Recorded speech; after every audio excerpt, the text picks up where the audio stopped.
Madinah pada mulanya bernama Yasrib, karena orang pertama yang tinggal di kota itu bernama Yasrib bin Qaid bin Ubail bin Aus bin Amalik bin Laus bin Hiram, salah seorang anak keturunan Sam, putra Nabi Nuh alaihissalam. Kota ini sudah terbentuk kurang lebih 1600 tahun sebelum Masehi. Terdapat beberapa suku di kota itu, salah satunya suku Yahudi. Di sana dominan memeluk agama Samawi dan Nasrani. Masyarakat Yasrib sebelum masuk Islam dapat dikelompokkan menjadi 3, yaitu 1. Suku Aus dan Khazraj, nama dari 2 orang saudara kandung putra Haris bin Salabah dari istrinya bernama Kila.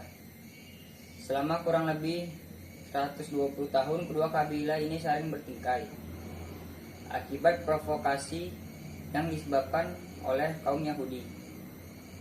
Akibat provokasi tersebut, 2 kabilah ini terlibat perang saudara. Salah satu perang keduanya yang terkenal yaitu perang Bu'az. 2. Kaum Yahudi. Kaum Yahudi tidak terlalu berambisi untuk menyebarkan agama. Mereka menganggap bahwa mereka adalah orang-orang berilmu. Secara ekonomi, kaum Yahudi menguasai sebagian besar kegiatan perekonomian di Yasrib. Salah satunya adalah perputaran bisnis biji-bijian, kurma, khomer, dan jual beli kain. Dalam perdagangannya, kaum Yahudi menerapkan sistem riba. 3. Kaum Yahudi terdiri dari 3 kabilah terkenal, yaitu 1. Bani Qainuqa, Bani Nazir, dan Bani Quraizah. 3. Kaum musyrik. Mereka dikatakan kaum minoritas yang hidup di Yasrib. Salah satu tokohnya yaitu Abdullah bin Ubay. Penobatan Abdullah bin Ubay sebagai pemimpin kelompok mereka setelah perang Bu'az selesai. Abdullah bin Ubay merasa tersaingi ketika kedatangan Rasulullah, begitu juga Yasrib. Umat Islam selalu berhadapan dengan komunitas baik secara bermasyarakat atau beragama. Yasrib diganti dengan nama Madinatul Munawwarah setelah kedatangan Rasulullah SAW menjadi terkenal. Substansi dan strategi dakwah Rasulullah SAW dalam dakwahnya di Madinah. Hijrah Rasulullah SAW pada saat itu adalah hari bersejarah yang sangat ditunggu-tunggu oleh masyarakat Madinah. Pada saat itu, rumah-rumah dan jalan bergemuruh dengan pekikan tahmid dan takdis. Bahkan putra-putri kaum Ansar menyanyikan bait-bait syair sebagai ekspresi kegembiraan mereka atas datangnya Rasulullah SAW dari Mekah ke Madinah. Yang kita ketahui dalam sebuah syair yang kita kenal, Tala'al badru alaina min saniyatil wada' wajaba syukru alaina ma da'a lillahi da'. Tala'al badru alaina, terbitlah purnama di atas kita. Min saniyatil wada'i, dari arah saniyah al-wada'. Wajib syukru alaina, wajiblah bersyukur atas kita. Ma da'a lillahi da', ketika penyeru datang untuk mengajak kepada Allah. Bait-bait syair ini disampaikan atas kegembiraan masyarakat Madinah karena datangnya Rasulullah SAW, sang penyelamat yang merupakan seorang utusan Allah Subhanahu wa Ta'ala untuk menyebarkan kebenaran dan menyebarkan dakwah Islam. Lalu kita ketahui substansi dan strategi dakwah Rasulullah SAW dalam dakwah di Madinah dilakukan dengan 5 langkah. Langkah yang pertama, membangun masjid. Yang kedua, mempersatukan suku Aus dan suku Khazraj. Yang ketiga, mempersaudarakan kaum Muhajirin dan Ansar. Yang keempat, penanaman nilai-nilai moral. Dan yang terakhir, yang kelima, membentuk tatanan masyarakat. Yang dilakukan Rasulullah SAW dalam dakwahnya di Madinah adalah membangun masjid. Membangun masjid ini adalah langkah pertama yang dilakukan Rasulullah SAW. Masjid yang dibangun oleh Rasulullah SAW ini pada saat itu adalah Masjid Nabawi. Masjid Nabawi ini didirikan oleh Rasulullah SAW bukan hanya untuk tempat sholat berjamaah saja, tapi juga digunakan sebagai tempat mengajarkan, mengenalkan, menanamkan tentang ibadah-ibadah Allah, muamalah, dan kegiatan keagamaan lainnya. Sehingga wilayah di sekitar masjid ini menjadi ramai. Yang dilakukan Rasulullah SAW dalam dakwahnya di Madinah yang kedua adalah mempersatukan suku Aus dan suku Khazraj. Kita tahu bahwa suku Aus dan suku Khazraj adalah dua suku yang saling bertikai sudah sangat lama. Mereka berselisih, berperang, dan lain sebagainya. Nah, ketika datangnya Rasulullah SAW, maka Rasulullah SAW menyatukan mereka menjadi sebuah kaum Ansor yang satu sama lain. Rasulullah SAW juga membuat sebuah konstitusi, yaitu aturan-aturan yang mengatur bagaimana suku Aus dan suku-suku pada umum. Yang ketiga, di samping Rasulullah SAW membangun masjid, Rasulullah SAW juga melakukan langkah lain, yaitu mempersaudarakan kaum Muhajirin dan Ansor. Dengan mempersaudarakan kedua saudara tersebut, maka ini adalah sebagai dasar untuk menjadikan mereka menjadi semakin kokoh. Lanjut yang keempat yang dilakukan Rasulullah SAW dalam dakwahnya di Madinah adalah penanaman nilai-nilai moral. Rasulullah SAW beliau berhasil menancapkan pilar-pilar masyarakat baru. Fenomena ini tidak lain adalah dampak dari nilai-nilai yang diserap oleh generasi agung berkat persahabatan mereka dengan Rasulullah SAW. Rasulullah SAW juga mengajarkan kepada mereka tentang adab-adab berkasih sayang, bersaudara, menjunjung keagungan, kemuliaan beribadah dan ketaatan.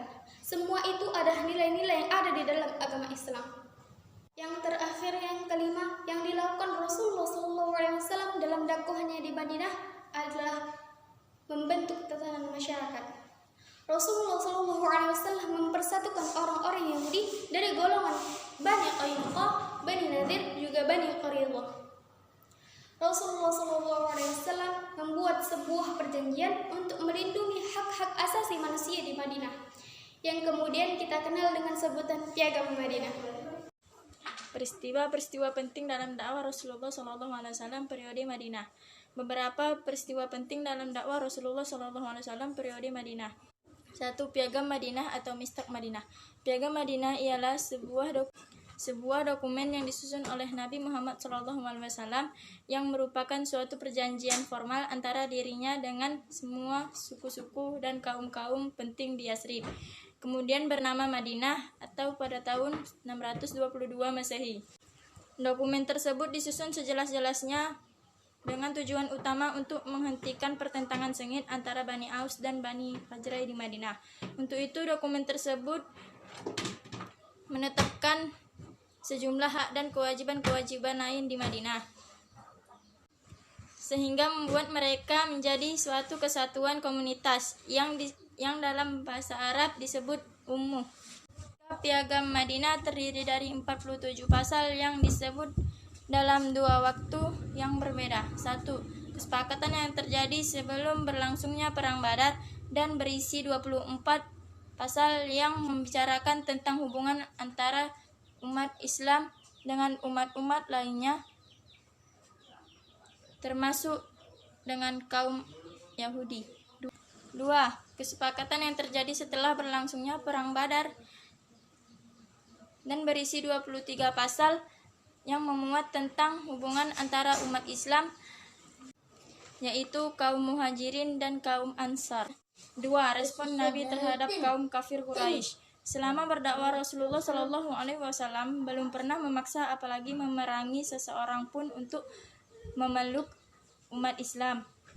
Ajakan tersebut hanya sebatas menyampaikan kabar gembira maupun memberi peringatan. Dalam sejarah ada dua sebutan untuk perang pada masa Rasulullah SAW. Yang pertama, Ghazwah, yaitu peperangan yang diikuti oleh Rasulullah SAW terjadi Yang kedua, Sariyah untuk peperangan yang tidak diikuti oleh Rasulullah SAW terjadi sebanyak 47 kali. Peristiwa-peristiwa perang pada saat Rasulullah SAW dakwah Madinah. 1. Perang Badar adalah perang pertama kali sejarah Islam. Terjadi pada tahun 2 Hijriyah atau tahun 625 Masehi di Lembah Badar. Pasukan muslimin kata itu berjumlah 313 orang, sedangkan pasukan kafir Quraisy berjumlah 1000 orang. Dalam perang Badar ini Allah Subhanahu wa taala menurunkan hujan. Peristiwa Perang Uhud. Peristiwa Perang Uhud ini terjadi pada 15 Syawal tahun ketiga Hijriah atau sekitaran dengan 23 Maret 625 Masehi. Perang Uhud ini bermula dari keinginan kaum kafir Quraisy hendak balas dendam kepada kaum muslimin karena kekalahannya dalam perang Badar. Strategi pun disusun sebanyak 50 pasukan pemanah yang disusun langsung oleh Rasulullah SAW. Mereka diperintahkan oleh Rasulullah SAW untuk menunggu di atas bukit Jabal Uhud. Ketika Rasulullah SAW hendak melaksanakan salat subuh di sebuah tempat yang bernama Syaut. Pada waktu itu Rasulullah SAW sudah sangat dekat dengan musuh. Disinilah Abdullah bin Ubay beserta 300 pasukan lainnya membelot dan kembali ke Madinah. Dan disinilah Allah Subhanahu wa taala menurunkan bantuannya dengan memberikan keyakinan kepada pasukan yang masih setia dengan Rasulullah SAW. Jika kaum muslimin sudah mendapatkan kemenangan, tiba-tiba pasukan muslimin yang berada di Bukit Uhud tersebut tergiur dengan harta rampasan perang atau yang disebut dengan ghanimah. Sehingga pasukan pemanah menuruni Bukit Uhud tersebut dan akhirnya mereka berhasil diserang kembali oleh kaum kafir Quraisy. Sehingga mereka tidak menghiraukan lagi perintah oleh Rasulullah SAW untuk tidak meninggalkan Bukit Uhud tersebut. Dan akhirnya kaum muslimin mengalami kekalahan dalam perang Uhud ini. Pada perang Uhud ini Rasulullah SAW merasa sangat sedih karena wafatnya paman beliau yang bernama Hamzah bin Abdul Muttalib yang wafat di tangan Wahsy bin Harb yang merupakan suruhan dari Hind bin istri Abu Sufyan. Di sini kita bisa lihat ketaatan kepada pimpinan sangat diutamakan agar tercapainya sebuah tujuan bersama. Peristiwa Ahzab atau Perang Khandaq terjadi pada tahun ke-5 Hijriyah di sekitar kota Madinah bagian utara. Rasulullah SAW bermusyawarah dengan para sahabat tentang strategi dan taktik yang akan digunakan. Salah seorang sahabat yang bernama Salman Al-Farisi berkata, "Wahai Rasulullah, sesungguhnya dulu ketika kami di negeri Persia, apabila kami dikepung oleh musuh, maka kami akan membuat parit di sekitar kami." Dan itu merupakan strategi yang sangat jitu dan belum dikenal oleh bangsa Arab sebelumnya. Peristiwa ini menandakan keluhuran budi Rasulullah SAW yang mau menerima usulan dari orang lain. Ketaatan dari para sahabat terhadap apa yang diperintahkan oleh pimpinan kepadanya. Rasulullah SAW pun ikut serta dalam penggalian parit tersebut. Seraya terus memompakan semangat kepada mereka. Dalam keadaan seperti ini banyak sekali muncul tanda-tanda kenabian dalam diri Rasulullah SAW. Salah satu di antaranya ketika salah seorang sahabat yang bernama Jabir bin Abdullah melihat Rasulullah SAW dalam keadaan lapar. Beliau secara diam-diam mengundang Rasulullah SAW menikmati hidangan di rumahnya dengan beberapa sahabat saja. Jabir melakukan itu secara diam-diam karena takut khawatir makanan yang dihidangkan tidak mencukupi jika dia mengundang secara terbuka. Kaum muslimin meneruskan penggalian parit tersebut dan pulang ke rumah masing-masing pada sore harinya, sehingga penggalian parit tersebut dapat selesai sesuai yang direncanakan. Ketika kaum kafir Quraisy akan menyerang kaum muslimin, mereka terhalang oleh parit-parit itu. Akhirnya kaum kafir Quraisy hanya bisa mengelilingi parit-parit tersebut dan sambil mencari titik lemah di mana mereka bisa mencari pintu masuk ke Madinah. Selama beberapa hari kaum kafir Quraisy mengepung kota Madinah dan pada akhirnya Allah Subhanahu wa taala menurunkan pertolongannya yang berupa hujan badai memporak-porandakan perkemahan kaum kafir Quraisy. Demikianlah pada akhirnya kaum muslimin mengalami kemenangan dalam peristiwa Ahzab. Perjanjian Hudaybiyah. Pada tahun ke-6 Hijriah, Rasulullah SAW dan kaum muslimin berangkat ke Mekah. Jumlah mereka sebanyak 1.000 orang. Dan kaum muslimin membawa pedang yang disarungkan untuk menjaga-jaga diri saja. Ketika sampai di suatu tempat yang bernama Hudaybiyah, Rasulullah SAW berhenti. Terus Utsman bin Affan untuk menjelaskan kepada kaum kafir Quraisy tujuan datangnya kaum muslimin ke Mekah. Tujuan kaum muslimin datang ke Mekah yakni untuk beribadah haji dan menengok saudara-saudaranya. Namun Utsman ditahan oleh kaum kafir Quraisy dan terdengar pula berita tentang Utsman telah terbunuh. Ternyata berita tersebut tidaklah benar. Utsman telah datang kepada Rasulullah SAW dan telah berhasil memberi penjelasan kepada kaum kafir Quraisy. Tidak lama kemudian utusan kaum kafir Quraisy telah datang yang bernama Suhail bin Amr. Dalam pertemuan ini perjanjian antara kaum kafir Quraisy dengan kaum muslimin. Isi perjanjian Hudaybiyah tersebut yakni yang pertama, umat Islam tidak boleh menjalankan ibadah umroh pada tahun ini. Yang kedua, keduanya tidak boleh menyerang selama 10 tahun. Ketiga, orang Islam yang lari ke Mekah atau disebut dengan murtad diperbolehkan.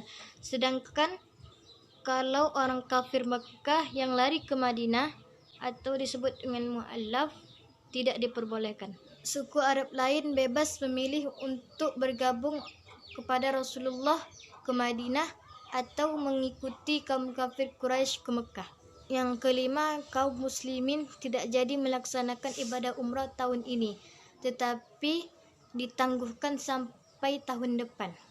Nampaknya perjanjian ini sangatlah merugikan umat muslim, tetapi hikmahnya sangatlah besar. Dalam 10 tahun itu dapat dimanfaatkan untuk berdakwah secara bebas tanpa ada gangguan dari kaum kafir Quraisy. Yang dapat kita ambil dari hijrah Rasulullah SAW ke Madinah adalah tantangan dan pengorbanan untuk agama, ikhtiar dalam menjalankan perintahnya, serta persaudaraan dalam iman dan kecintaan tanpa syarat terhadap Rasulullah SAW.